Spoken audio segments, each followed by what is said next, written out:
الحمد لله رب العالمين والعاقبة للمتقين والصلاة والسلام على سيد الأنبياء والمرسلين أما بعد فأعوذ بالله من الشيطان الرجيم بسم الله الرحمن الرحيم قال الله تعالى في القرآن المجيد والفرقان الحميد إنما يخشى الله من عباده العلماء وقال النبي صلى الله عليه وسلم العلماء ورثة الأنبياء.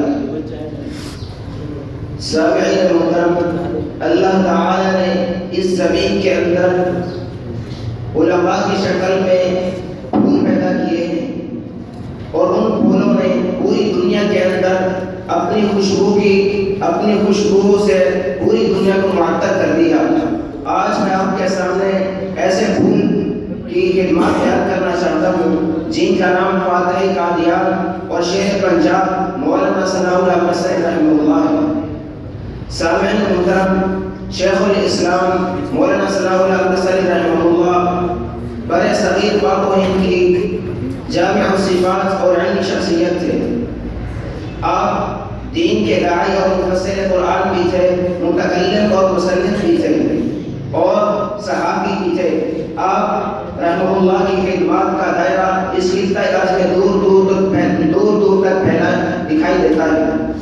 آپ کا شمار 20ویں صدی عیسوی کے ان علماء کرام میں ہوتا ہے جو متعدد اوصاف کے مالک تھے.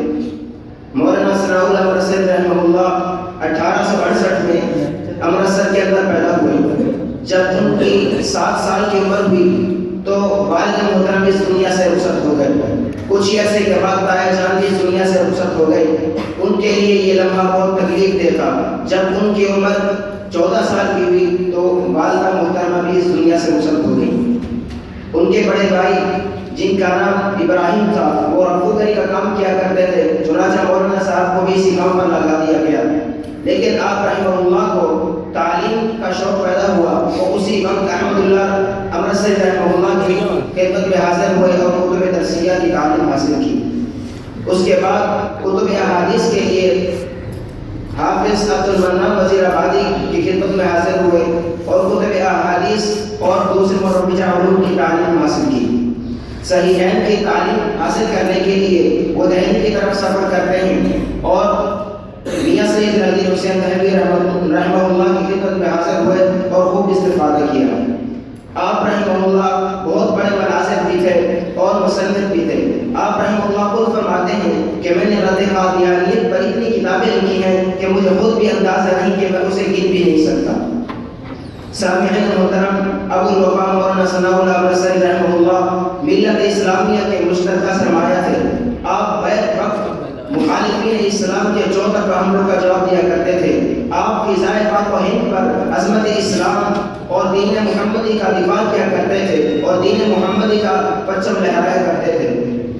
سامعین محترم، اس بات میں کوئی شک و شبہ نہیں کہ اس دور کے اندر بڑی مقدس ہستیاں ذی علم اور اسلامی غیرت والی ہستیاں موجود تھیں. لیکن مولانا ثناء اللہ مرسل رحمہ اللہ کی تیز حرب و ضرب اس قدر تیز تھی اور مجاہدانہ طبیعت کے مالک تھے.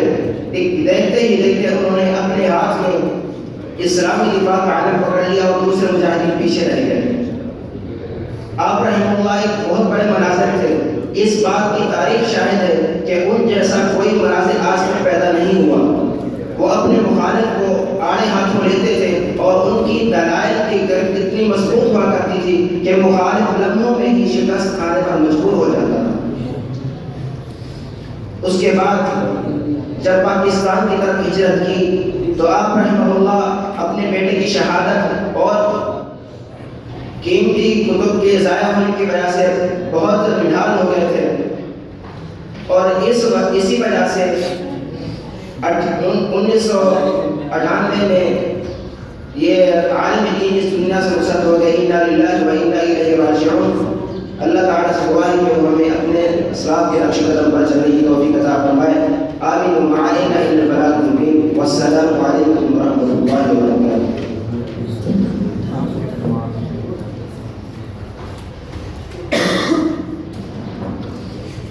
یہ تھے عرفان صدیقی. اب اسی کلاس کے طالب علم عمران فیض کو دعوت دیتا ہوں کہ میں اپنا واپس ضمیر بیان فرمائیں.